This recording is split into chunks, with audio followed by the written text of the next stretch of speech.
Okay, everyone, so now we're on to Chapter 7, and I'm going to try to go rapidly, not through this discussion, but through the rest of the book, because I am really eager to start some more that are maybe on a little bit of a different topic. What I think I'm going to do next, because we're doing the 1972 history right now, though we're moving quickly into 1973, I would like to go through this pretty quickly.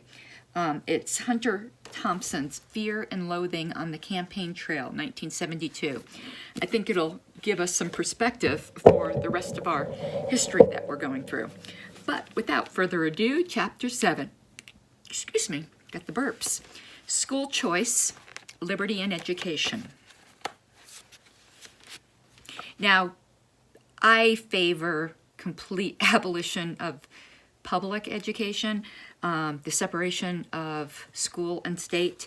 He does not. So these will be much more moderate suggestions, but I think they definitely would be an improvement. So he says, empower parents to choose where and how the government money will be spent for the education of their children. The government has no money, it's only stolen taxpayer money. If a school is not teaching its students well, their parents will have the ability to transfer them to a school that would, and the result, parents would choose excellence. So this will result in students coming out ahead as well as good teachers because they will be in greater demand and paid accordingly. He recites where he met Dr. Milton Friedman and had heard him talking about the failures of government schools, as Dr. Friedman put it, during a recess at a drug policy forum. And he said Dr. Friedman called them government schools because they're run as virtual monopolies by the government, and he suggested a system of vouchers. And there's some things here I didn't know, that K through 12 education vouchers have been standard in some areas since the 19th century, and he points out Maine and Vermont specifically, and favors vouchers. There's the typical arguments, which I agree with. The reason it works is that schools will have incentives to perform well. And I like where he pointed this out, the way the government has just completely usurped education, and you look in the Constitution, the word education is not mentioned anywhere. And then he spoke about a failed program, and it didn't fail because it didn't work. It failed because there was a lawsuit filed about it. So it was in Nevada. It was the Nevada Education Savings Account Program, which was enacted in 2015, allowed families with public school students to choose an alternative. State funds were to be deposited into a bank account, a special account that could only be used for educational costs at approved participating institutions. This initiative was met with 2 lawsuits, and in 2016, the Nevada Supreme Court struck down the funding mechanism of the program, though upholding the constitutionality of the program itself. The initiative is dormant until new legislation is passed to create a funding mechanism, which it's been, 5 years? It's probably not going to happen. And then there was the typical arguments that have been in states where if parents wanted to send their children to a parochial school, that it's then the state funding religion, which I think is ridiculous.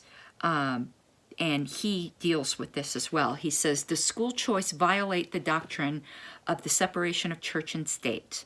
Actually, no. This would be no different than veterans choosing where their GI Bill benefits were to be spent, whether their colleges be UCLA, Notre Dame, Temple University, or Holy Cross. Why? Because it is the veteran who is choosing, not the government. School choice for K through 12 is no different. For those uncertain if any rights are truly being curtailed here, consider the polar opposite, where the tax credit scholarship program would only be applicable to religious private schools.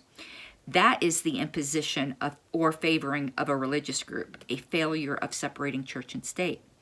A parent, however, should be allowed to choose regardless of the school's religious affiliation. Fortunately, and I did not know this is fairly recently, and I think I want to look up this case. and perhaps we'll talk about it here. On June 30th, the Supreme Court of the United States heard Espinoza versus the Montana Department of Revenue, and it was decided 5-4 in favor of Espinoza, reversing a Montana adverse ruling.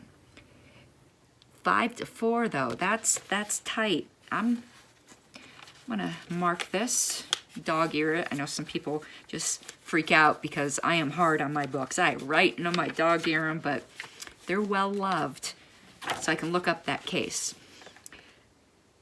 And he concludes, the only major remaining source of resistance to the idea will come from the present administrations and teachers' unions. Those are the worst enemies of education right now, who now control the government schools. It's not in their economic interest for this change to occur, particularly the unions, which selfishly continue to resist any reforms in favor of merit pay for more effective teachers, or to make it easier to terminate teachers who are not performing. So that is it for that chapter. I have actually read the next few, but I like doing one at a time. So if there's, to keep it short for you guys, give you some food for thought. The ones coming up are Liberty and Our Children, and then Liberty and War. Those are the two I have read already. And the ones after that are Liberty and Religion, Liberty and Immigration, Liberty and the War on Drugs. And that is the last chapter. And I'm pretty sure he will get into how the war on drugs is really the foundation of so much of the curtailment of our liberties. It's really quite sickening. So, talk to you soon. Good night.